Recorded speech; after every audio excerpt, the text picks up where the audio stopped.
Hallelujah. हम परमेश्वर का धन्यवाद करते हैं आज के इस दिन के लिए और एक ऐसी कहानी या ऐसे जीवन कथा के बारे में बताना चाहता हूँ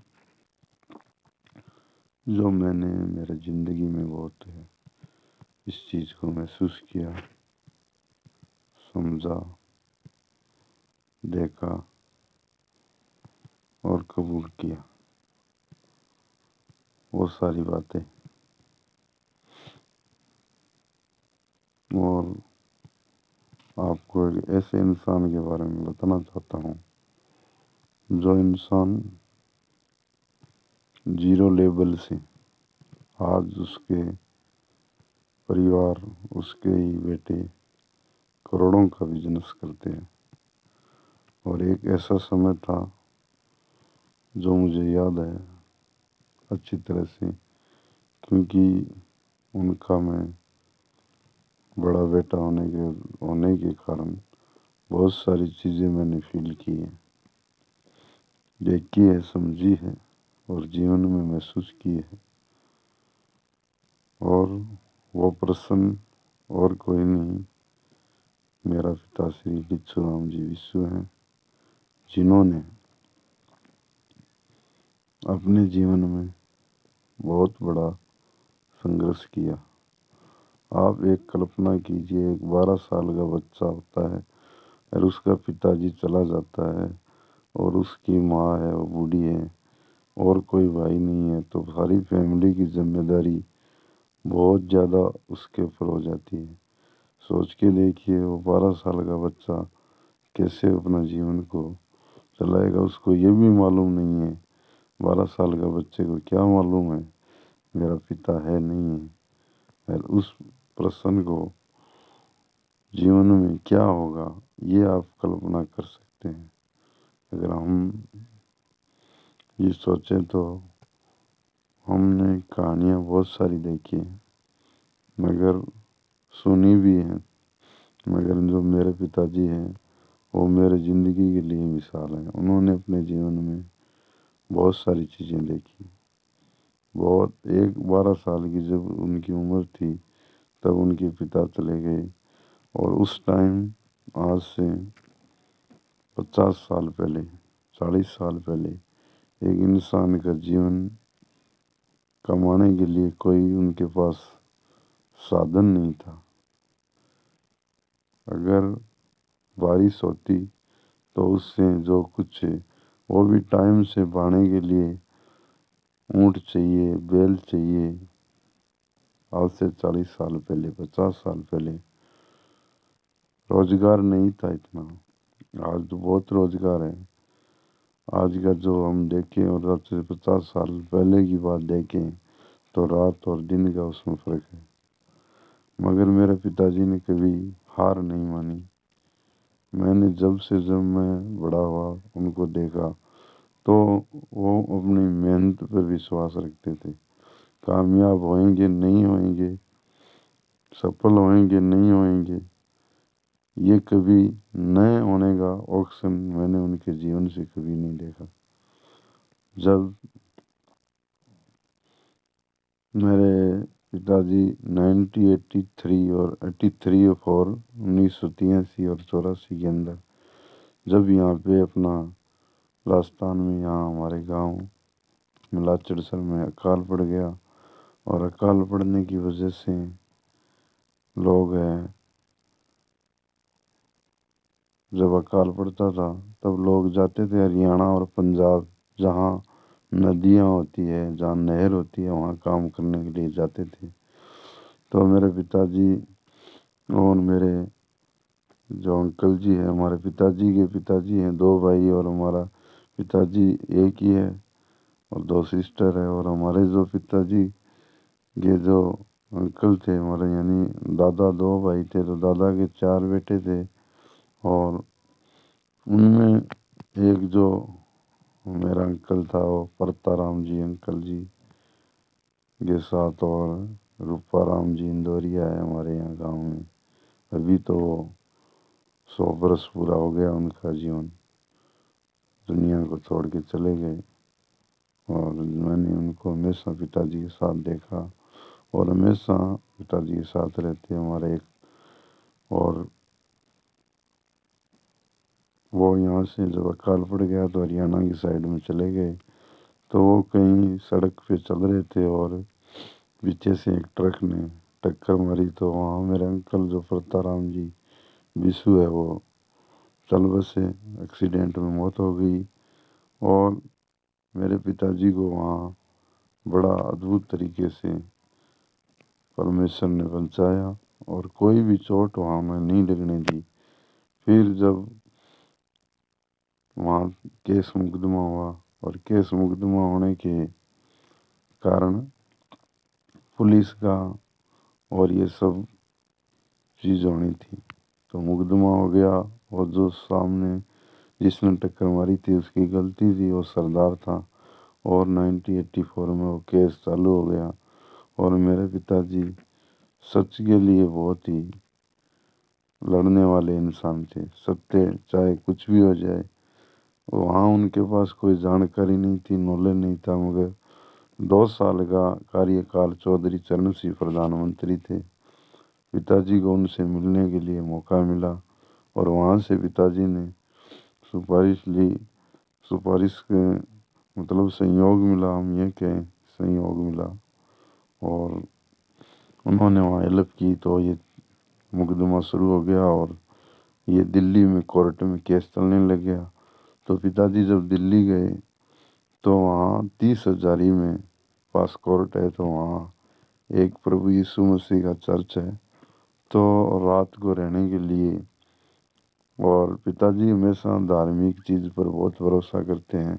आप सोच सकते हैं कि 12 साल का बच्चा जब उसका कोई नहीं होता है ना, तो उसका ऊपर वाला परमेश्वर होता है ना, जो ये नीले आसमान के पार बैठा है ना, वो सब कुछ देखता है। जिसका कोई नहीं है उसका वही सबका करता धरता है, वो देख रेख करता है, वो विश्वास देता है, वो सामर्थ देता है। तब पिताजी हमारे जो व्रत काका जी थे, उनके जो भाई थे, वो तो उनको लेके यहाँ पे आगे दाह संस्कार जो भी है करना। मगर जो मुकदमा केस वो पिताजी नहीं लड़ा अपने बल पर, अपने बुद्धे पर लड़ा, बल पर लड़ा।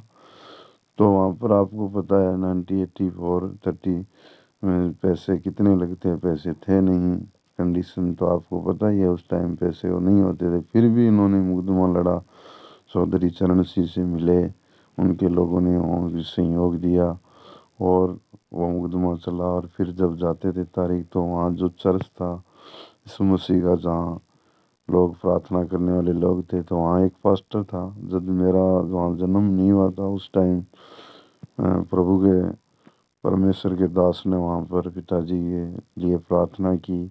बोले ये केस मुकदमा तू ही जीतेगा और तेरे जरिए, तेरे परिवार के जरिए बहुत सारे लोग प्रभु यीशु मसीह को जानेंगे और बहुत सारे लोग नरक में जाने से भी बचेंगे। उस टाइम पिताजी के प्रभु के दास ने वहाँ पे प्रार्थना कर दी। और उसके बाद में 1984 जुलाई के अंदर मेरा जन्म हुआ।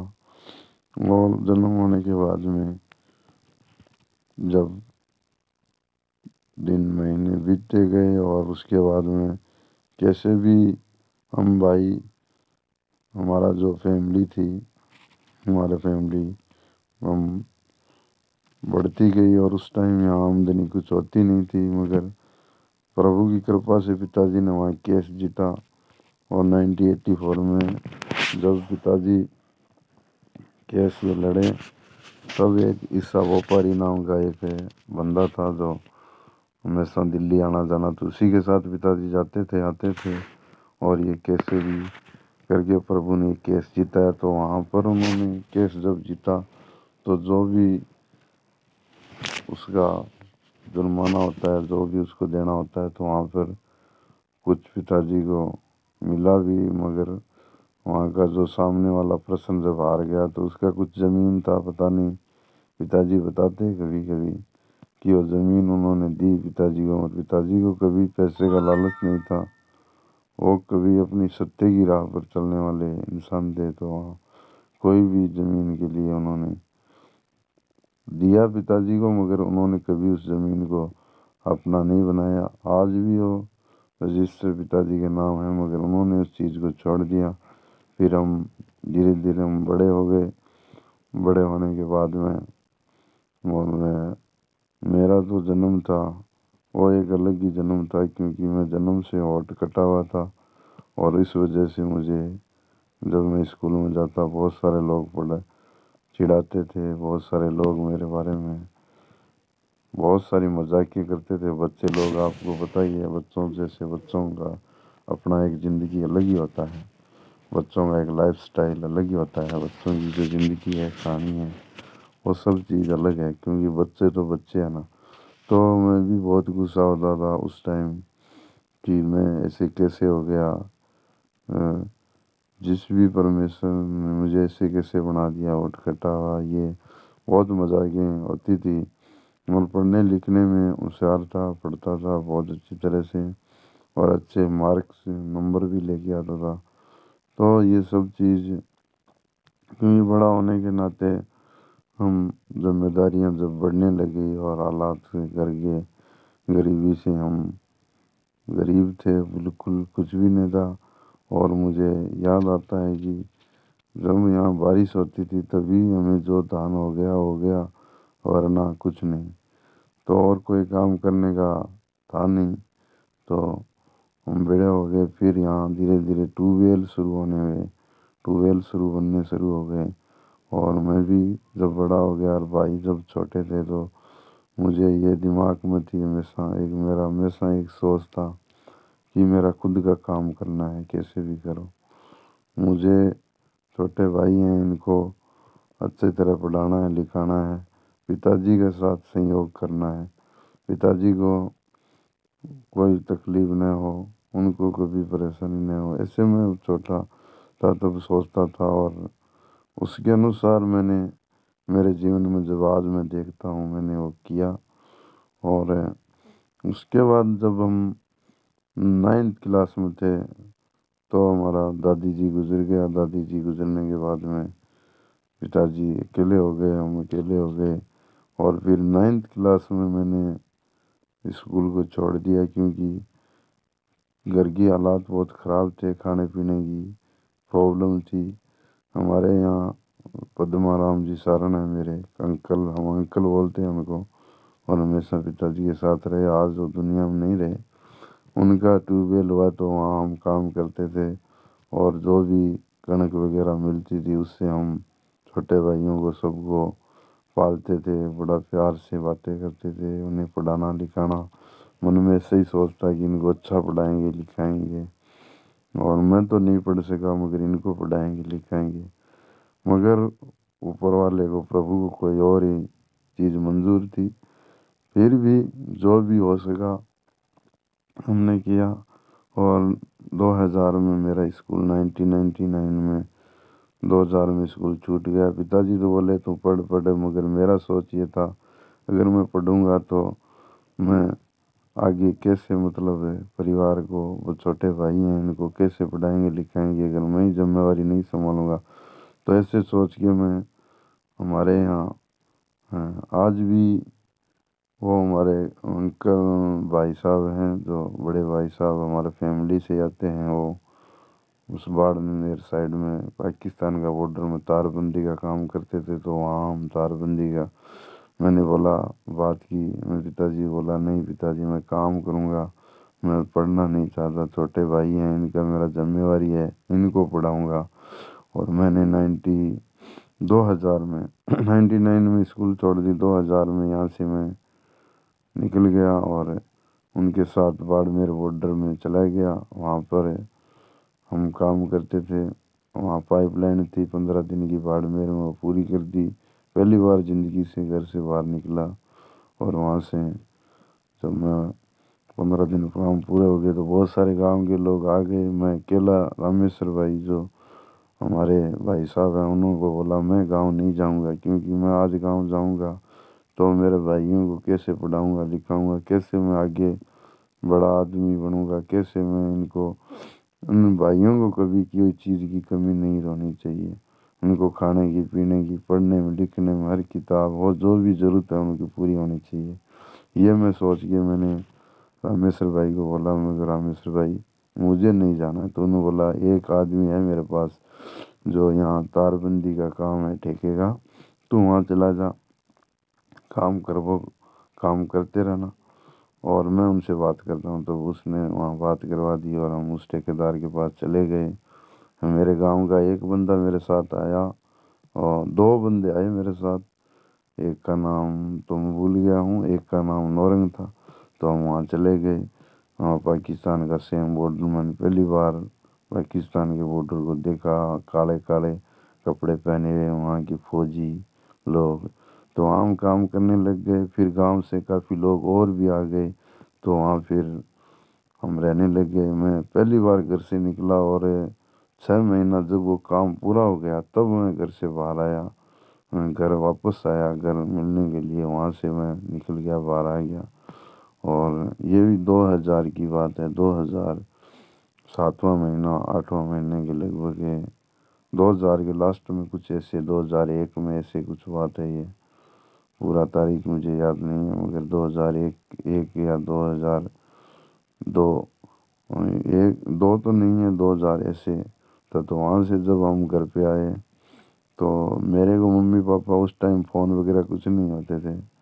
मैं रात मोहम्मद सर, मेरा ननियाल है, वहाँ नानी जी के पास रुक गया। और वहाँ पर हम 9 बहन भाई थे, हमारी एक बहन। वहाँ फिर मैं आया तो नानी जी ने बताया ऐसे ऐसे बेटा, गायत्री नाम था वो, ऐसे ऐसे खेलते खेलते हमारे डानी के पास कुंड था, उस कुंड में गिर गई। तो मुझे बहुत दुख हुआ। मगर मैं घर पे आया तो मम्मी बहुत रोई। मैंने मम्मी को, उस टाइम हम कुछ नहीं जानते थे, हम भी रोए, मगर हमें बहुत दुख हुआ। मगर उस टाइम फिर मैंने सोचा अब आगे क्या काम करूं। तो नानी को मैं बोल के आया था, नानी मेरे को कहीं अच्छा काम दिलवा दे, मैं अच्छा काम करना चाहता हूँ। वो मान का बाड़मेर का काम पूरा हो गया। तो फिर मैंने नानी से बात की।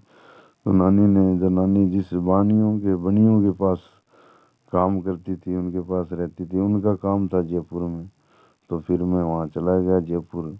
जयपुर जाने के बाद में वहाँ मैंने काम धंधा किया और काम को सीखा। तो होठ तो मेरा उस टाइम कटा हुआ था, तो सब लोग मुझे अलग तरीके से देखते थे कि इसका होठ कटा हुआ है, ये एक अलग ही तरह का इंसान है।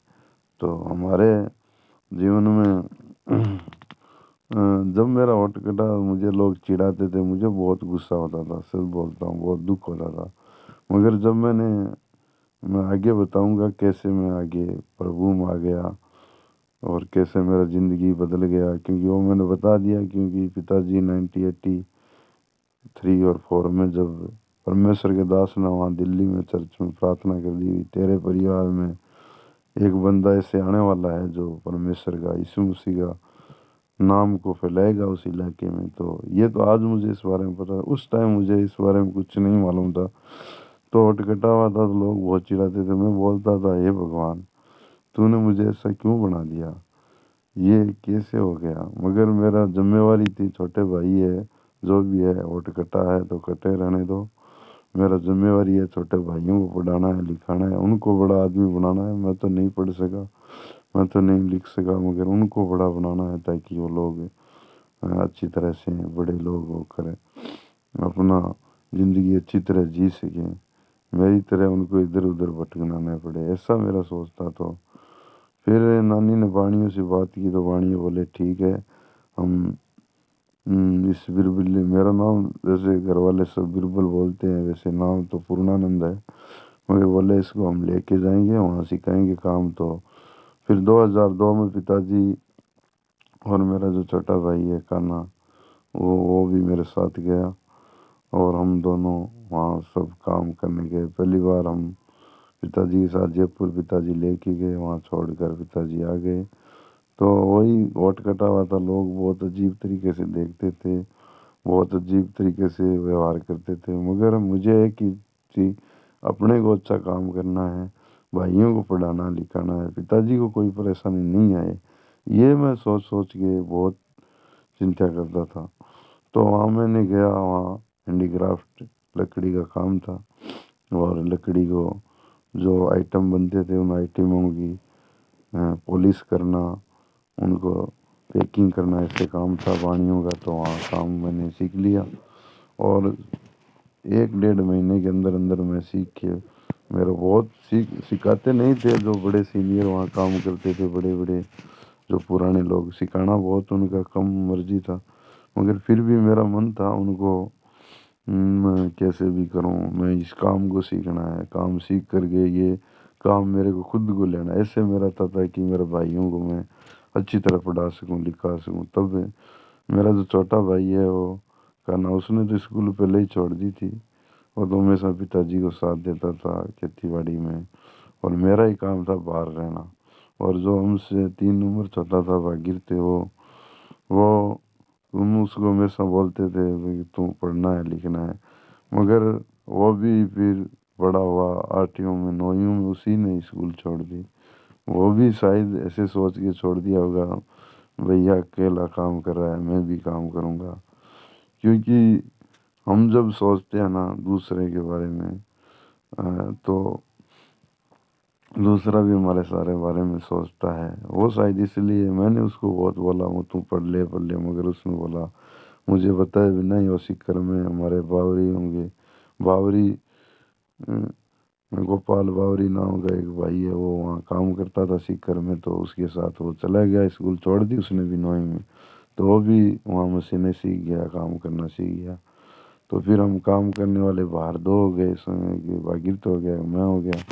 तो मैंने वहाँ काम सीख के मेरा जो भी है, जो वहाँ का तरीका सब सीख लिया, देख लिया। जो भी कमाते थे हम, हमारे पिताजी में एक बात हमेशा बोलते थे, बेटा खाने पीने में कभी है ना कंजूसी मत करना, अच्छी चीज़ खाना। और तो खाने में हम बहुत ही कंजूसी नहीं करते थे। हमेशा पिताजी बोले जो भी बचे तुम भेज दिया करो, कोई दिक्कत नहीं है, और अच्छी तरह रहा करो। तो काम करने में तो मास्टर थे ही बहुत। कोई पिताजी को कभी हमारे सेठ ने मतलब शिकायत नहीं की भाई ये काम नहीं करता है, मगर उन्होंने हमेशा तारीफ की। और 2002 में फिर एक वहाँ बहुत बड़ा कैंप लगा, अमेरिका से बाहर से डॉक्टर आए हुए थे, जो भी होठ कट्टे फटे ऐसे लोगों का ऑपरेशन होता था। तो मैंने वहाँ ऑपरेशन, हमारे जो सेठ जी थे उन्होंने ऑपरेशन के लिए अप्लाई कर दिया। तो सेठ जी ने अप्लाई कर दिया, तो बोला बीरबल तेरा ऑपरेशन करा देंगे, ये होठ कटा हुआ है। मैं ये सोचता था मजाक कर रहे हैं, कौन ऑपरेशन कराएगा, अपना ज़िंदगी तो भाई ऐसे ही निकलना है, होठ कटे हुए जो भी है। मेरा सोच यही था भाई इस छोटे भाइयों को पढ़ाना है, क्योंकि 3 भाई तो हम हो गए, और भागीरथ ने भी स्कूल छोड़ दिया, अभी ला रहे 4 5 भाई और बच गए, सिस्टर बच गई एक। तो हमारी ये सोच थी मेरी, और हमारा जो भाई कान्हा है उसकी, और भागीरथ की, हम तीनों की भी सोच यही थी, हम छोटों को सबको पढ़ाना है लिखाना है कैसे भी करके।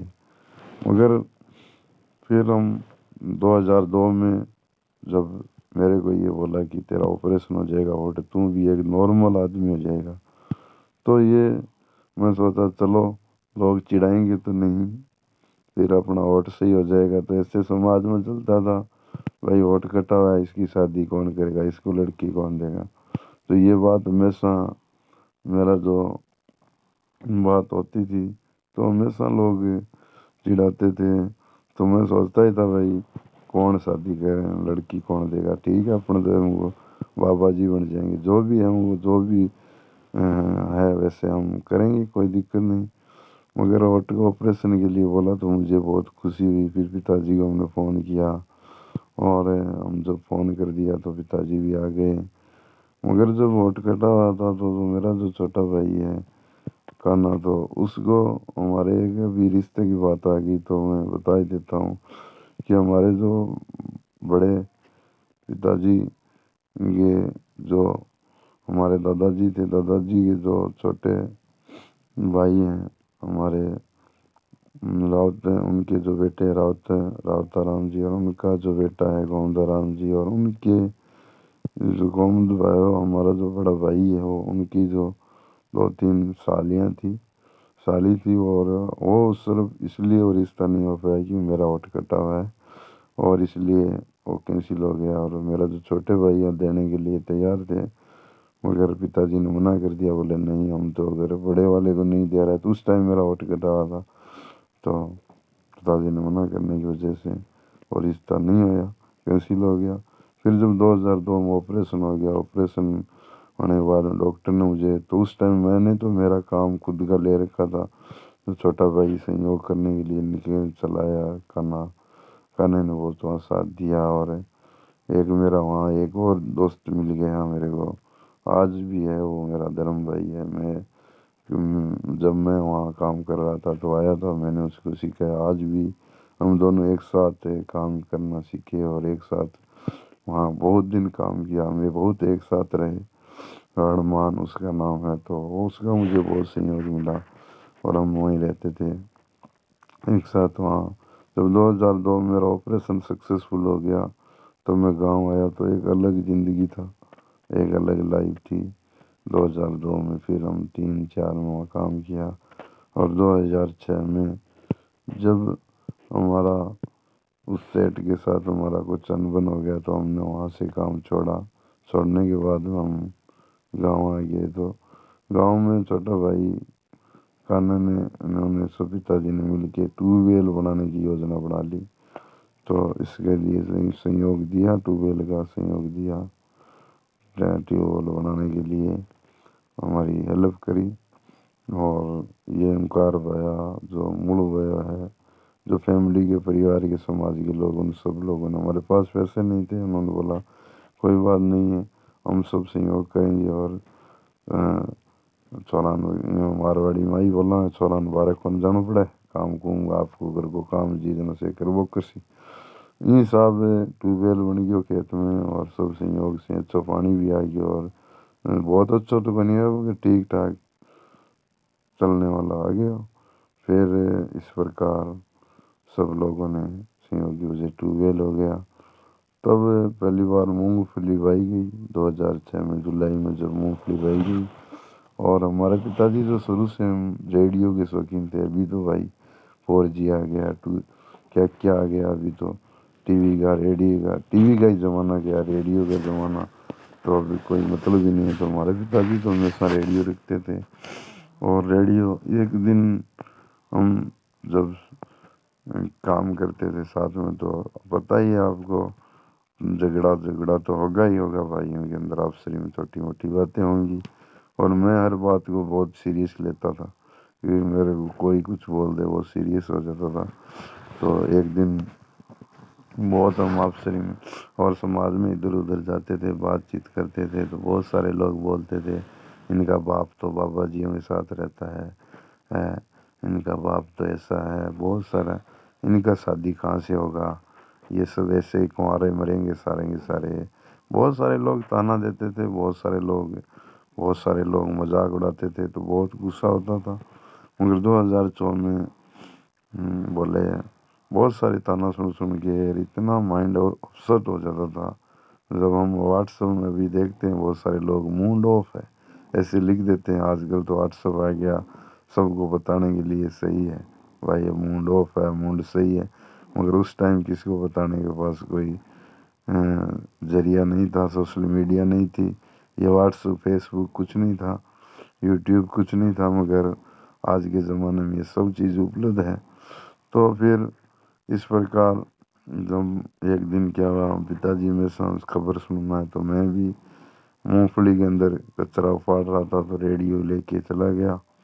तो रेडियो मैंने वहाँ पे रेडियो लगा लिया गाना, और विविध भारती नाम का एक प्रोग्राम चलता था, बहुत अच्छा फौजियों का प्रोग्राम आता था, उसमें हिंदी फिल्में, गाने और समाचार सब आते थे, विविध भारती। आजकल तो शायद पता नहीं बंद हो गया है नहीं, बाकी मुझे उसकी पूरी जानकारी है नहीं, बाकी मेरे को लगता है चालू है। मगर विविध भारती को मैं लगाने के लिए रेडियो का जो पहला बैंड था, वो तो हमारा यहाँ के लोकल चैनल लगते थे, मगर सेकंड में लगती थी वो, तो वहाँ मैंने विविध भारती को लगाने की कोशिश की, मगर वो तो नहीं लगा। और एक दुबई एशिया नाम एक रेडियो प्रोग्राम लग गया, और वो रेडियो प्रोग्राम लग गया तो वहाँ पर परमेश्वर की बातें चल रही थी, और मैं तो शुरू से ही बहुत बड़ा इससे धार्मिक के प्रकृति का इंसान था। मैंने शुरू से रामायण पढ़ना, देखना, गीता पढ़ना, ये जो भी हिंदू शास्त्र है, भागवत पढ़ना, और हमारे पिताजी भी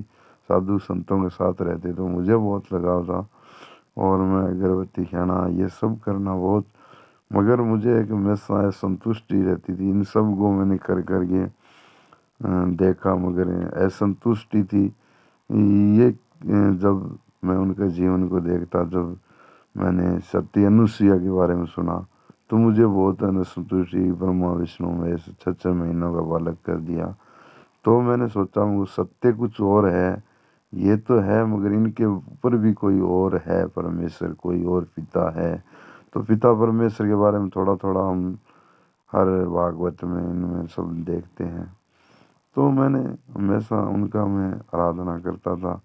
पूजा अगरबत्ती, जो छोटा भाई है खाना, वो कभी इसके बारे में मुझे बोलते भी थे, क्या यार लगा रहता है इन अगरबत्तियों में, ये पाठ पूजा ये प्लान। उनको इतना अच्छा नहीं लगता था। जब हमारा ट्यूबवेल हुआ तो पिताजी सुबह सुबह जब 4 बजे हमारा लाइट आती थी, तो लाइन चलानी पड़ती है, मतलब फसल में पानी देने के लिए। तो उस टाइम पिताजी बोलते थे छोटे भाई को, तू गाना बजा, ये अच्छे अच्छे आरती भजन, मगर वो फिल्मी गाना बजाता था। इसे लेकर कभी कभी बहस भी होती थी। मुझे बहुत गुस्सा आता था, मगर ये मानता क्यों नहीं है। मगर वैसे वो बातें जब आज याद करते हैं तो हाँ कुछ अलग है। तो इस प्रकार जब मैं धार्मिक था, मगर मैंने कभी मैंने सोचा इनसे भी कोई बड़ा परमेश्वर है। ऐसे नहीं हो सकता कि कोई भी एक महिला अपना शक्ति से, तो वो कौन सा शक्ति है जो इसको 6 महीना का बना दिया। और फिर वो, तो कहने का मीन्स मेरा मतलब ये है कि इनसे जो हम हिंदू शास्त्रों में, हिंदुओं में पढ़ते हैं, फिर मैंने हिंदू शास्त्र को बहुत अच्छी तरह से पढ़ा, तो बहुत जगह प्रभु यीशु मसीह के बारे में तो नहीं लिखा है, मगर बहुत जगह पिता परमेश्वर के बारे में और यीशु मसीह के बारे में बहुत कम लिखा है। तब मैंने जब रेडियो पे परमेश्वर का प्रोग्राम चल रहा था, तो प्रार्थना प्रोग्राम की बातें बता रहे थे, भाई इसके लिए प्रार्थना किया, वो ठीक हो गया, ये हो गया। तो मैंने परमेश्वर, पिता परमेश्वर के बारे में तो मैं सुना हुआ था, इसलिए मैंने बोला अच्छा ये ठीक है, पिता परमेश्वर का वचन सुनते, प्रोग्राम सुनते। फिर जब उनका प्रोग्राम लास्ट स्टेज में आया, तो उन्होंने बोला आज हम आपके लिए प्रार्थना करना चाहते हैं।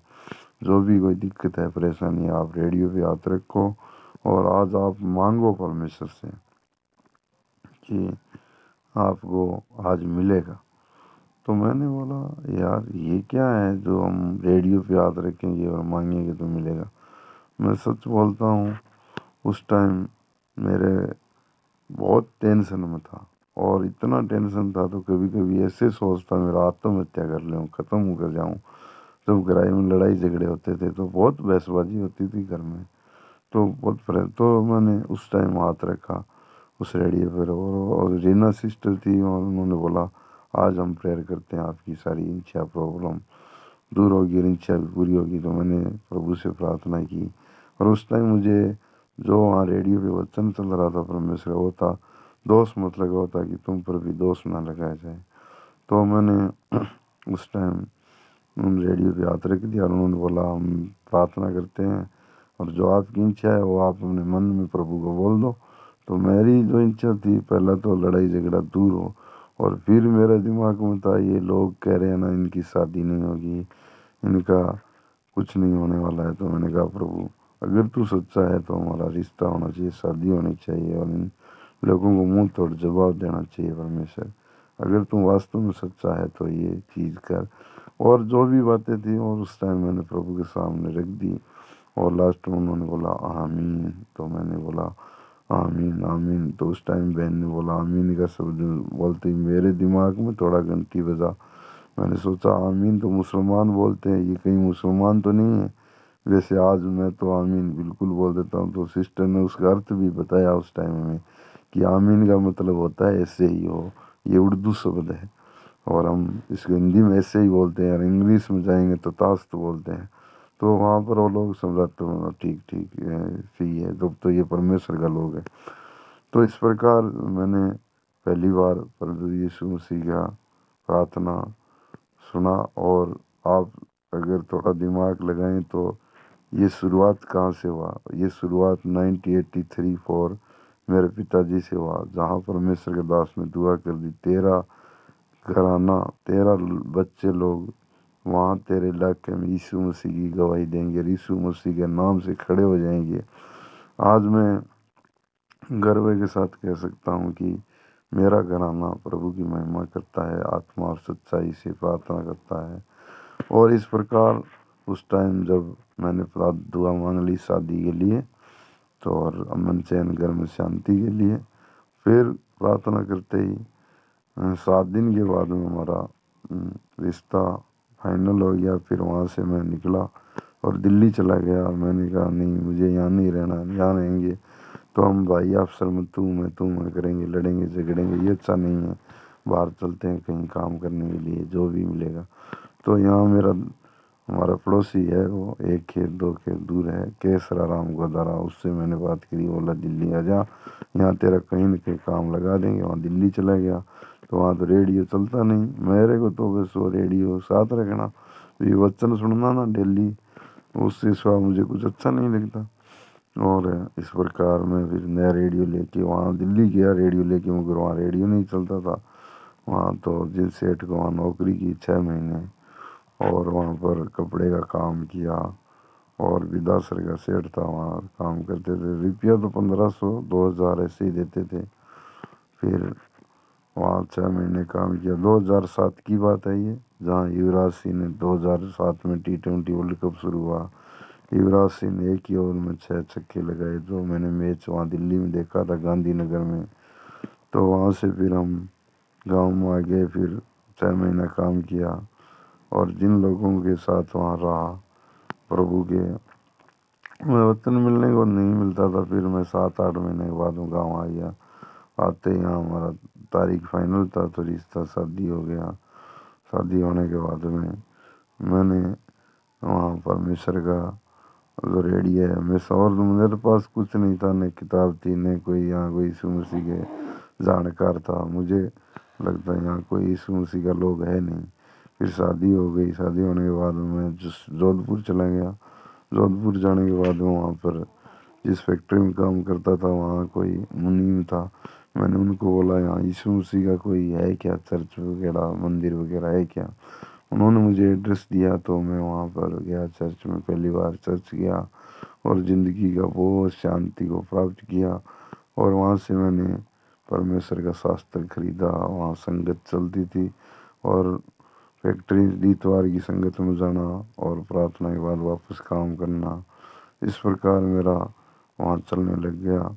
और जैसे जैसे वचन मेरे से बात करता गया, बीड़ी पुड़िया ये सब चीज़, दारू वारू सब छोड़ दिया, और वचन से मन लगने लगा। और एक रात की बात है, जब मैं अकेला ही था, और तो कोई लोग थे नहीं, काम सब गांव आए थे। तो मैं रात की टाइम कमरे में सो रहा था, और रात के वक्त एक इस प्रकार एक दुष्ट शक्ति मेरे ऊपर आई। और मैं बिल्कुल उस टाइम, मेरे पास वहाँ कोई काट नहीं थी, ऐसे ही मैं जो अपना हम बोलते हैं, जैसे सीधा मैं अंगने में, मारवाड़ी में तो आंगना बोलते हैं, और ऐसे हम सीधा नीचे ही धरती पर ऐसे में सो रहा था। तो दुष्ट शक्ति आकर मेरा गले को दबा रही है, गले को दबा रही है। तो मैं, रेडियो तो मेरे पास था, और वो 12 12:30 का टाइम था। और मुझे लगा, ये दुष्ट शक्ति कौन सी शक्ति है जो अपने को दबाने की कोशिश करती है? हैं, अब क्या करें, हम आज तो मर ही जाएंगे। तो मैंने तुरंत मेरे जहन में याद आता है, अरे अपने से कैसे मरेंगे, यीशु मसीह से प्रार्थना करें, अब पुकारो यीशु मसीह को। तो मैंने बोला, यीशु मसीह आज तो मार ही देगा, अब क्या करें, यीशु मसीह आप बचाओ। तो मैंने जिस रेडियो के साइड में हाथ रख के ये बात बोली, तो वहाँ से एक सफ़ेद कपड़े में एक बहुत बड़ा आदमी खड़ा हुआ, और दुष्ट शक्ति को जैसे फुटबॉल को किक मारते, ऐसे फुटबॉल को किक मारी। तो दुष्ट शक्ति वहाँ से निकल करके बाहर चली गई। फिर 5, 7, 10 मिनट बाद फिर वही घटना वापस हो रही है। फिर मैंने यीशु मसीह को पुकारा और फिर प्रभु यीशु मसीह ने फिर उस दुष्ट शक्ति को ऐसे मारा और प्रभु यीशु मसीह ने बोला, पूर्णानंद, आज बाद में सिगरेट नहीं पीना और शैतान तेरा ये कुछ नहीं कर सकता। तू जा और लोगों को मेरे बारे में बता, जो लोग दुखी हैं, बीमार हैं, उनके लिए तुम प्रार्थना कर, मैं उन्हें छूकर चंगाई दूंगा। और प्रभु यीशु मसीह ने मुझे यह वरदान दे दिया कि दूसरों को बताना है। और मैंने कहा ठीक, हाँ, आमीन, और ऐसे करके और मैं खड़ा हो गया, ऐसे मतलब बैठ गया, ये क्या हो गया मेरे साथ। और उस टाइम रेडियो पे एक गवाही चल रही थी, क्योंकि रेडियो का जो प्रोग्राम था ये 1 बज 30 मिनट तक चलता था। और तो मैंने वहाँ एक बहन को देखा और वो रेडियो पे गवाही दे रही है, बोली मैं इस प्रकार खत्म हो गई हॉस्पिटल में, लेके गए घर वाले, तो वहाँ से मेरी आत्मा स्वर्ग में जाती है। 2 लोग आते हैं, स्वर्ग में लेके जाते हैं और मुझे स्वर्ग दिखाते हैं जहाँ अमन, चैन, शांति, आनंद ही आनंद है। फिर मुझे नरक में लेके जाते हैं, वहाँ पर पीड़ा, दुख, तकलीफ, चिल्ला रहे हैं बहुत बुरी तरह से।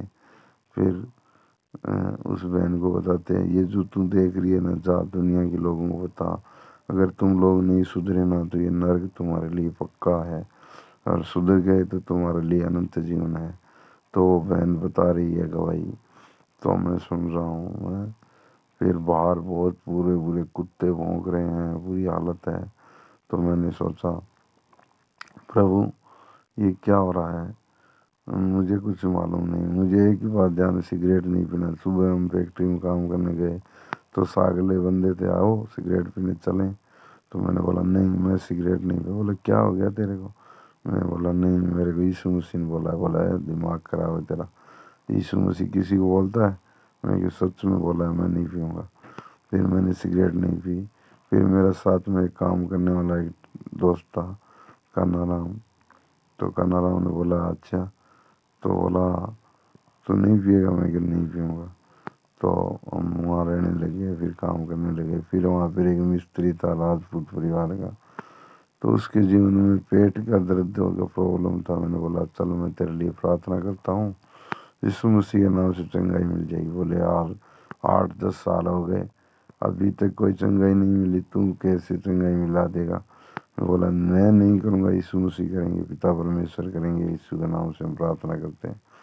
तो उस भाई के हाथ पर रखा और प्रार्थना की, और वो भाई दूसरे दिन आके बोला मैं तो यार बिल्कुल ठीक हो गया। मेरे को लगा कैसे ठीक हो गया, मैं अजीब सी सोचने लगा। मैंने कहा अपने कोई सामर्थ्य नहीं है, ये तो प्रभु की सामर्थ्य से ठीक हो गया। तो प्रभु का धन्यवाद करते हैं। उस प्रकार वहाँ पर फिर एक उसने बोला यार पेट दर्द तो सही हो गया, अभी मेरी यार बहुत बड़ा हो गया हूँ, शादी नहीं हो रही, क्या बोले? मैंने बोला यार क्यों नहीं, शादी भी होगी, ले चलो प्रार्थना करते हैं। फिर हमने उसके लिए शादी के लिए प्रार्थना कर दी। और जो परमेश्वर के लोग थे रेडियो से जुड़े हुए थे उनको मैंने बोला। और जब मैं चौधपुर में चर्च में जाता तो जो लोग संगत में जाते उनको मैंने बोला भाई ऐसे प्रार्थना करो, प्रभु उसकी शादी करा दे। तो फिर उसकी 1 साल बाद में शादी भी हो गई। उसने गवाही दी मेरा शादी हो गया, मैं प्रभु का धन्यवाद हो। बहुत सारे वहाँ उस फैक्ट्री में काम किया प्रभु ने। फिर मैं गांव आया तो गांव में आपको पता ही है, जब हम सच्चाई में चलते हैं तो कई लोग कुछ ही बोलते हैं। हमारे को बारे में बहुत सारा बोला, भाई लोग विमुख हो गए, बोले ये तो दूसरा धर्म है, इसको किसी ने पैसा दे दिया है, ये दिमाग खराब हो गया है, बहुत सारी बातें बोली। मगर मैंने मेरे प्रभु को नहीं छोड़ा और मेरे जो प्रभु के लोग थे उनके साथ संपर्क मैं हमेशा रहता था, प्रार्थना करता था परमेश्वर का महिमा हो, तारीफ हो। फिर रेडियो वालों से बातें चीतें होती थी। और उस टाइम एक कॉल का 15 रुपये लगते थे, 10 कॉल में 150 रुपये। इतना पैसा कहाँ से लेंगे, पैसे थे नहीं। फिर भी कैसे कैसे करके जुगाड़ करके इधर उधर काम धंधा करके पैसे की व्यवस्था करते थे। फिर पैसे से उनसे प्रभु की उनसे प्रार्थना करना, बातें करना। रेडियो पे जो पास्टर था एक हिमाचल से, टीम बेल पास्टर जी, उन्होंने जब उनसे बात हुई, उनके नंबर लिए, तो वो लोग उनसे बात करके बहुत अच्छा लगता था, शांति आनंद मिलता था। और इस प्रकार परमेश्वर के बड़े बड़े काम हमारे जीवन में परमेश्वर ने किए। और इस प्रकार से प्रभु ने वहाँ से पकड़ा तो घर में बहुत विरोध होते थे। यीशु मसीह को मानने की वजह से मेरे भाई लोग मुझसे नफरत करने लगे। मेरे जो भी दोस्त थे, प्रेमी थे, सब चले गए। मगर मेरा एक नया मित्र मुझे मिल गया, यीशु मसीह, नया मित्र। फिर फैमिली के लिए मेरा हमेशा यही सोच था, हाँ, भाइयों को तो नहीं मालूम है और प्रभु उनको सामर्थ देंगे, बदलेंगे। तब मुझे एक दिन पिताजी ने बताया, पता नहीं उनको कोई प्रॉब्लम थी, उन्होंने बोला तेरा जन्म भी नहीं हुआ था 1983 में। हम इस प्रकार चर्च में गए और वो पास्टर ने मेरे लिए प्रार्थना, मेरे हाथ पे रख के प्रार्थना की थी कि तेरे घर से परमेश्वर की महिमा होगी। तब मुझे थोड़ी थोड़ी बात ध्यान में आई, मैं कैसे यीशु मसीह में आ गया। क्योंकि जन्म से पहले प्रभु का वचन भी कहता है, जन्म से पहले मैंने तुझे देख लिया। जन्म से पहले ही, तेरा जन्म नहीं हुआ उससे पहले ही मैंने तुझे देखा। तो इस प्रकार प्रभु में आया। और फिर घर वाले बहुत ज़्यादा नफरत करते थे यीशु मसीह की वजह से, इसलिए मैंने फिर गांव छोड़ दिया। और फिर मैं 2009 में उधर बीकानेर साइड में मेरा जो बुआ का बेटा कान्हा राम भाई है, उसके पास काम करने लग गया। भाई के पास मावे की भट्टी में दूध या मावा निकालना। तो वहाँ पर भी बहुत सारे लोगों, रेडियो तो अपने पास रहता था, वही अपना वचन था, सुनते थे। बहुत सारे लोगों को सुनाया। बहुत सारे वहाँ भी प्रभु ने बड़े बड़े काम किए लोगों के बीच में। वहाँ से फिर 2009 में पिताजी ने बोला, फोन कर दिया, बोला इस प्रकार फसल उस साल हुई नहीं, क्योंकि भाई जो छोटा था वो बड़ा अड़ियल था और उनका स्वभाव भी। तो प्रभु ने वहाँ पर मुझे एक गीत के जरिए एक बात की, परमेश्वर ने, अपना बोझ प्रभु पर डाल, तू मत घबराना। तो ये जब पिताजी ने मुझे बात बोली कि इस प्रकार तू संभालना है तो संभाल ले, नहीं तो हमारा पिताजी, हम जब छोटे थे 92 में हमारा एक खेत जो 35 बीघा है, जो धीरदेश रोला चरसर की कांकड़ में खेत है, वो बिक चुका था। फिर पिताजी बोले ये जो 70 बीघा जमीन है, इसमें भी 35 बीघा बेच कर कर्जा उतार रहे हैं। तू अगर आकर इस खेत को संभाल रहा है, काम धंधे को संभाल रहा है तो संभाल ले, नहीं तो ये खेत कर्जा बेच के उतारना पड़ेगा। काम कोई करता नहीं है, लड़ते झगड़ते रहते हैं। तो फिर मैं 2009 में, और फिर मैंने भाई को फ़ोन किया, कान्हा जो मेरा बुआ का बेटा भाई, तो मैंने बोला इस प्रकार बात हो गई भाई साहब, मेरे को तो गांव जाना पड़ेगा और खेती बाड़ी संभालना पड़ेगा। ये खेत तो पहले ही 35 बीघा बिक चुका है और ये भी बिक जाएगा, तो फिर हम क्या करेंगे। और अब तो हम प्रभु से प्रार्थना करते हैं कि प्रभु कोई समाधान निकालेंगे। तब मैंने ये गीत जो सुना था प्रभु का कि अपना बोझ प्रभु पर डाल, तू मत घबराना, वो तेरा आदर मान करेगा, आश्चर्य कर्म करेगा। फिर जितने गांव में आया, जितने मांग तोड़े थे, उनसे बातें जीते की। ये 2009 की बात है। तो बोले इतने पैसे मेरा है, इतने पैसे। तो उनको बोले हम फसल पर पैसे देंगे भाई, खेत का तो हम नहीं बेच सकते। पिताजी ने बोला नहीं, खेत बेच देते। मैंने बोला एक 6 महीना 1 साल मुझे और दो। तो मैंने जो परमेश्वर से, जो जोधपुर में जो लोग थे उस टाइम जुड़े हुए थे, उनसे मैंने बातें की कैसे भी आप प्रार्थना करो अच्छा पानी मिलने के लिए। तो फिर उस टाइम वो फसल, जो भी फसल हुआ उसे थोड़ा थोड़ा मांग तोड़ चुकाया। और फिर 2009 में दूसरा ट्यूबवेल खोदने की योजना बनाई। तो वहाँ मैंने प्रभु के दास एडविन अंकल आज भी मुझे फ़ोन करते हैं, उदयपुर के वासी हैं और जोधपुर उनका बेटी है। तो वहाँ अपने जो है, ये भी क्रिसमस पर उन्होंने मुझे फ़ोन किया। तो उन्होंने बोला पूर्णानंद, तुझे मैं एक वचन देता हूँ। तब उन्होंने उत्पत्ति की किताब में इसहाक के बारे में वचन दिया। इसहाक जहाँ भी हाथ डालता था ट्यूबवेल दल्ला खोदता, वहाँ पानी पर पानी मिलता था। तो इसी प्रकार तेरा जो भी ट्यूबवेल बनेगा उसमें बहुत पानी आएगा। तो ऐसा ही हुआ, बहुत अच्छा पानी आ गया वहाँ पे। और फिर हम खेती बाड़ी में अच्छी तरह मन लगाने लगे।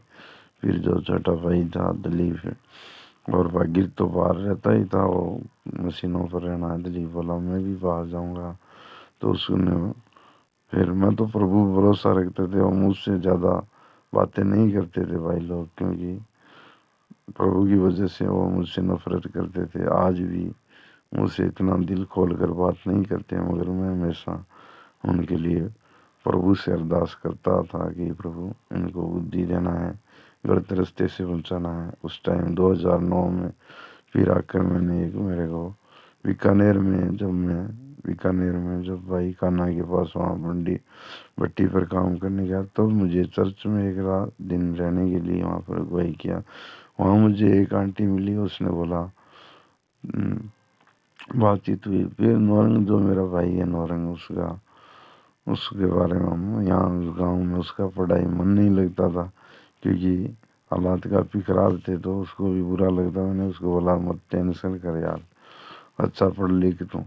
फिर उसको पढ़ाने के लिए अजमेर उस आंटी ने मदद किया, वहाँ पर रहा। तो उस टाइम 2009 में 10 में पढ़ाने के लिए प्रभु ने सहायता किया। 10वीं तो प्रभु ने पास करवा दी, और वो चर्च में जाता था और बोलता था भैया बहुत अच्छा लगता है मेरे को। फिर वो 10वीं छोड़ गाँव में आ गया, बोला मैं भी काम करूँगा।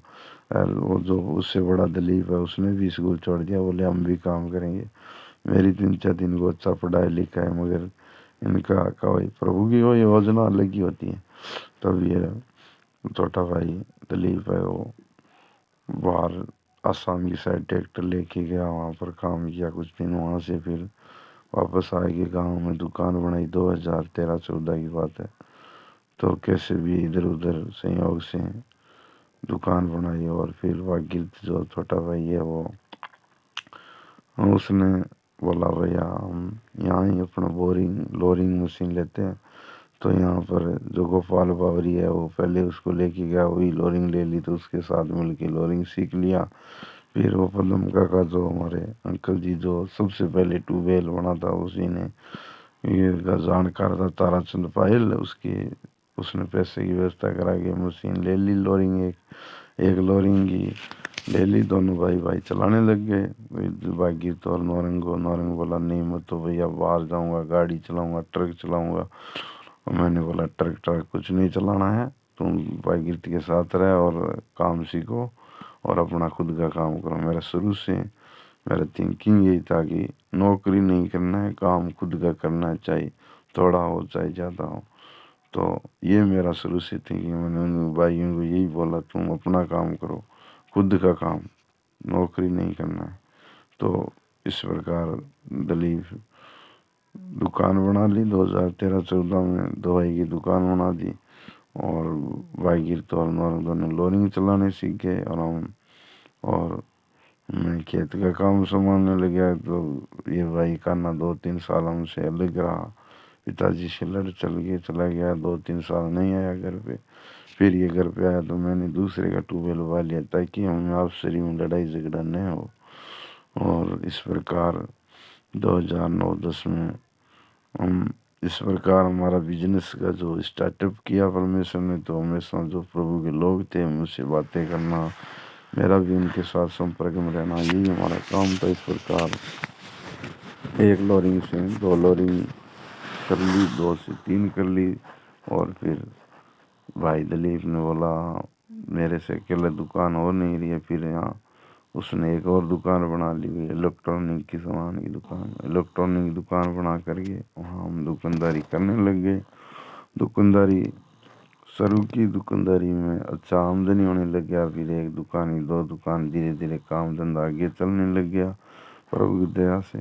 इस प्रकार हम नौरंग भी मिस्त्री बन गया, फिर लोनिंग लेनी, फिर कारखाना बना लिया, फिर दुकानें बना ली। इस प्रकार आगे अपना काम चलते गए। 2013-14 के अंदर है सब अपना अच्छा काम जो भी दिया था प्रभु ने उस विश्वास के साथ करते रहे। सब अपना अपना काम सब ने अपनी अपनी संभाल ली। और 2014-15 में फिर 15-16 की बात है, फिर प्रभु की सामर्थ से एक और भाई का रिश्ता हो गया भागीरथी का, और वो भी रिश्ता होने के बाद में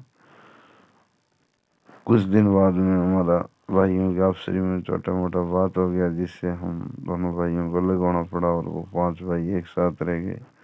और इस प्रकार हमेशा प्रभु हमारे संग रहा। और आज मुझे वो बात याद आ रही है कि हम 2008-9 में जब पिताजी ने मुझे फ़ोन किया था कि अभी मेरे को ये खेत बेचने जा रहा हूँ, तो मैंने उस टाइम प्रभु ने जो मुझे वचन दिया, अपना बोझ यहाँ पे डाल, तू मत चिंता करना। हम उस टाइम प्रभु को सारा स्थिति को संभाल दिया, और उस टाइम प्रभु ने ये वचन मुझे दिया। और मैं हमेशा, फिर मुझे प्रभु के लोगों ने बोला, परमेश्वर के लोगों ने बोला कि प्रभु का जो हम बोले वचन पढ़ता रहे, तुम प्रार्थना करता रहे, भाई की पवित्र आत्मा तेरे से बात करेगा जो करना है। भाई नफरत कर रहे हैं परिवार के लोग, करने दे, कोई बात नहीं।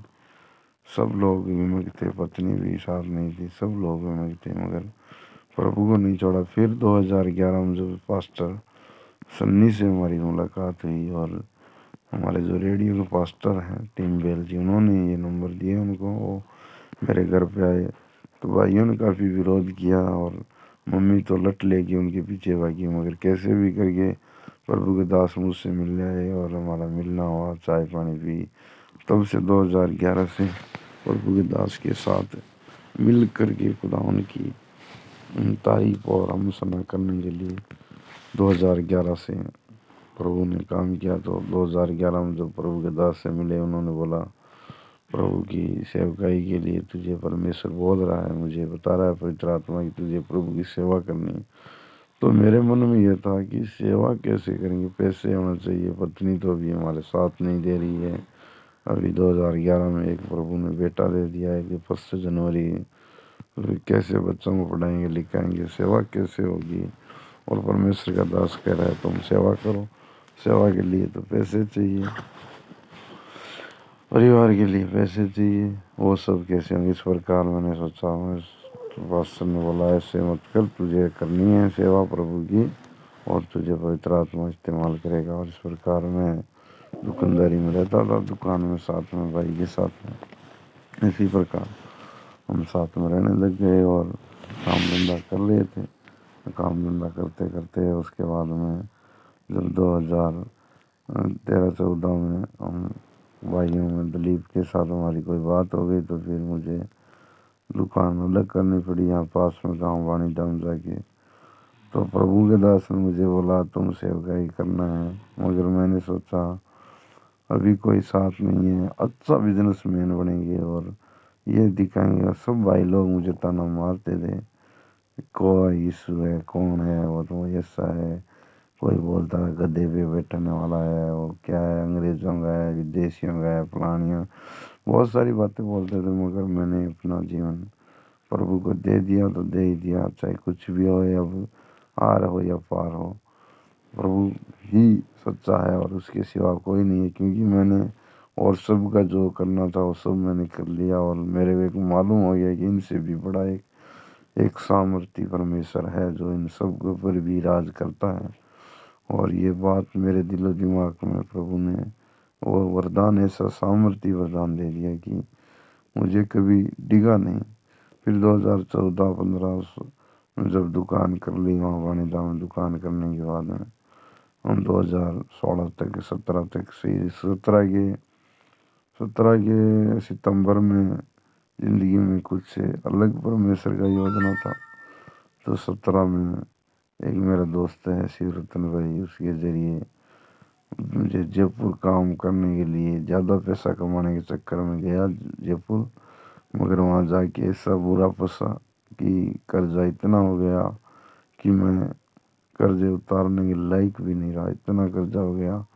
और भाई लोग तो पहले ही इतने विरोध में थे कि यीशु मसीह की वजह से वो तो सब नफरत करते थे कि वो ये हमेशा साबित करने में लगे हुए थे कि तू जिसके पीछे चल रहा है वो कुछ नहीं है, वो तेरा जो बर्बाद करेगा, तू नष्ट हो जाएगा। मगर मेरा जो विश्वास था, चाहे मैं कुछ भी हो जाए, प्रभु यीशु मसीह को नहीं छोड़ना है। आज अगर मैं कर्जे में हूँ, परेशानी में हूँ, तो इसका जवाबदार परमेश्वर नहीं है, मैं खुद ही हूँ।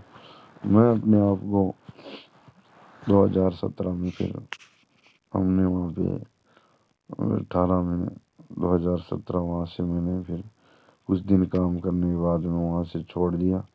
छोड़ने के बाद में जब गांव आया तो पास्टर जी जो हमारे शुरू से उन्होंने गाइडेंस दी, उन्होंने पहले ही कह दिया काम तेरे लायक नहीं है, पुना में नहीं जाना है। मगर मैंने अपना मन की बात को और पैसे कमाने के चक्कर को बढ़ा रखा। मैं एक बात यहाँ कहना चाहता हूँ कि अपना जो सीनियर है ना, आपका पास्टर है, आपका सीनियर विश्वासी है, आपके माता पिता है, और सबसे बड़ा है आपका सहायक पवित्र आत्मा, बाइबल वचन। वचन अगर आपको कह रहा है, बाइबल अगर आपको कह रहा है, परमेश्वर का दास जो कह रहा है, वो हमारे लिए सबसे बेहतर बात है। इससे अच्छी कोई नहीं। इसलिए अपने आप को हमेशा प्रभु परमेश्वर के हवाले करके रखना है। इस प्रकार जब परमेश्वर के दास ने बोला कोई बात नहीं प्रणाम, तेरा जो भी कर जाएगा सब खिलास होगा, तो मेरा नीलम दीदी जो हमने रेडियो से उनका वचन से हम विश्वास सुनकर विश्वास में आया था, नीलम दीदी ने बोला पूर्णानंद तेरा जो भी कर्जा है वो बिना लोन लिए हुए, बिना किसी से उधारी लिए परमेश्वर उतारेगा। तो मैं बोला ये कैसे होगा, ये तो मेरे समझ में बाहर है। मगर मैं एक बात बताना चाहता हूँ कि परमेश्वर जो काम करता है ना, वो हमारे दुनिया के लोगों के, ये मनुष्य के समझ में नहीं आता। ये बात ये ध्यान रखना हमेशा। जो भी प्रभु जो काम करता है उसका जो तरीका है वो अलग तरीका है परमेश्वर का। इस प्रकार खुदावन ने 2018 में बेटा रहा, 19 में भी बेटा रहा। 19 के अंदर मैंने को मेरे गांव का एक बंदा है जो वोडाफोन का डिस्ट्रीब्यूटर होना, उसके पास कोई काम करने वाला बंदा नहीं था। और मैंने उससे पहले हमारी एक सभा थी विद्यासर में, प्रार्थना सभा। तो वहाँ परमेश्वर के दास ने बोला तुझे यहाँ प्रभु की सेवकाई करनी है।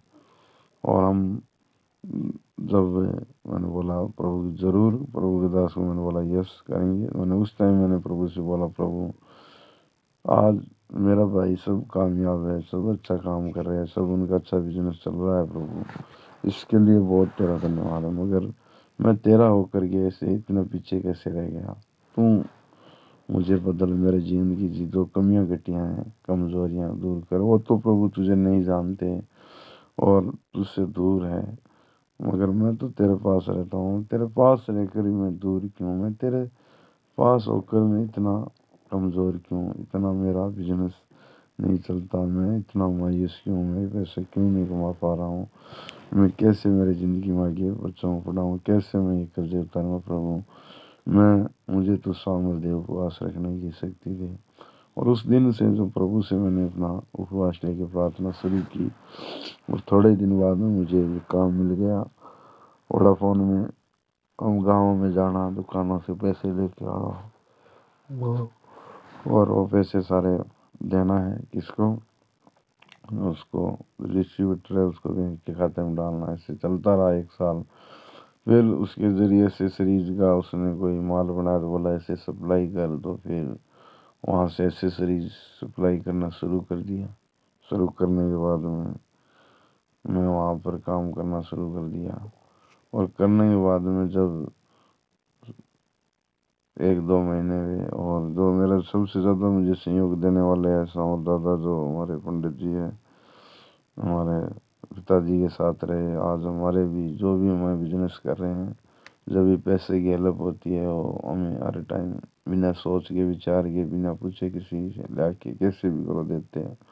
वो उनका हमेशा एक बात हमें मिलता है कि वो कहते हैं कि तुम्हें कोई चीज़ की कमी नहीं, तुम काम करो, आगे तरक्की ज़रूर मिलेगी। उनकी खुद की ज़िंदगी की कहानी भी हमें बताते हैं कि कैसे कैसे हम जोग की रोटी खाते थे, ज़मीन पर सोते थे, और बहुत मुश्किल भरा जीवन उन्होंने जिया है, अपने बच्चों को पाला बड़ा। उनसे बहुत हमने सीखा। और हम हर टाइम हमारी वो मदद करने के लिए, पैसे से हो या कोई और बात करनी हो, अगर कहीं कोई गड़बड़ हो गया तो वो चीज़ हमारे हमेशा साथ देते थे। अगर हमारे घर में भाइयों में भी लड़ाई झगड़ा हुआ, संभालने में, हर चीज़ में प्रभु ने उनको बहुत इस्तेमाल किया और उन्होंने मुझे हेल्प की। फिर हमारा बिजनेस खड़ा हुआ। आज प्रभु की दया से आपको मालूम है कि आज हमारा जो हम 7 भाई हैं और एक बहन है, और बहन का भी अच्छा ट्यूबवेल है, अच्छा फसल हो रहा है प्रभु की दया से। और मेरे को प्रभु ने भी चाइनीज जो हम दिल्ली से एसेसरीज लाते हैं, बेचते हैं, सप्लाई करते हैं, प्रभु ने संभाला। मेरा छोटा भाई है, ट्यूबवेल है और वो खेती बाड़ी कर रहा है, प्रभु ने उसे संभाला है। मेरा उससे छोटा भाई है भागीरथ, जो मशीनों का दुकान है रतनगढ़ में, पाइप वाला दिलीप है, उसके साथ कुछ पार्टनर भी है। और भाई नौरंग है, डीटीएच मशीन दिलीप की भी है और नौरंग की भी है, जो आज करोड़ों की मशीन है। भाई शंकर है जो लोरिंग का काम करता है। भाई हेमा है जो लोरिंग में और हर काम में परफेक्ट है। और परमेश्वर इस प्रकार आज एक बिच्छू राम जी बिच्छू को किस प्रकार परमेश्वर ने एक इतना बड़ा बिजनेसमैन बना दिया। जब 2008-9 में जब गांव में जब हमारे केशव महाराज की दुकान है, तो हम उनसे बोले भी आप चीनी दो हमें, आज चीनी नहीं है। तो उन्होंने बोला चीनी तो दे देंगे मगर पैसा कहाँ से आएगा। ऐसी स्थिति में हम गुजरे, ऐसी स्थिति में आए और वहाँ से प्रभु ने हमें यहाँ पहुँचाया। और आज मैं प्रभु यीशु मसीह के साथ विश्वास के साथ खड़ा हूँ। और मेरा भी और भी थोड़ा कर्जा रह गया है, और भी ये प्रभु 2022 में खलास करेगा। और एक ऐसा टाइम था, मैं सोचता था मेरा खुद का जो किडनी होता है वो बेच कर मैं कर्जा उतार दूँ। मगर मैंने एक डॉक्टर से पूछा था कि मेरे किडनी की कीमत क्या, बोले 3 लाख 4 लाख। तो मैं बोलता ये तो कर्जा तो उतरने वाला नहीं है। प्रभु कैसे होगा। प्रभु ने कहा, जब नीलम दीदी जो हमारा रेडियो से मैंने उस वचन सुनते थे, आज भी फेसबुक व्हाट्सएप से हमेशा में जुड़ी रहती है, हमारे लिए प्रार्थना करती रहती है। उन्होंने बोला पूर्णानंद तेरा कर्जा उतरेगा, तू आज जो नाकामयाब हुआ है तू कामयाब होगा। तू आज तेरे भाइयों के सामने फेल हो गया है, तू एक सक्सेसफुल इंसान बनेगा। तू आज एक अच्छा इंसान, आज तू अच्छा तो है ही, क्योंकि प्रभु में जो लोग आते हैं अच्छा तो है ही, प्रभु की करुणा उन पर होती है, मगर एक सफल इंसान तुझे बनाएगा परमेश्वर। और 2012-13 में एक सिस्टर आई थी, हमारी सभा चल रही थी सुजानगढ़ में। उसने बोला भाइयों के बीच में खंभे की तरह तुझे खड़ा करेगा परमेश्वर। और प्रभु का धन्यवाद करते हैं। बहुत सारे ज़िंदगी में परेशानियाँ आई, कठिनाइयाँ आई। इस प्रकार परमेश्वर ने मुझे, आज मेरे भाई मुझसे अच्छा बिजनेस उनको प्रभु ने दिया, मुझसे ज़्यादा अच्छा मेरे से पहले उन्हें कामयाब किया है। लोग बोलते हैं हमारा जो अंकल जी है अभी तो चले गए, दुनिया को छोड़ गए, रेखा राम जी नाम है उनका। उन्होंने बोला था मुझे एक दिन कि तू कुछ नहीं गुरुबल, तेरा क्या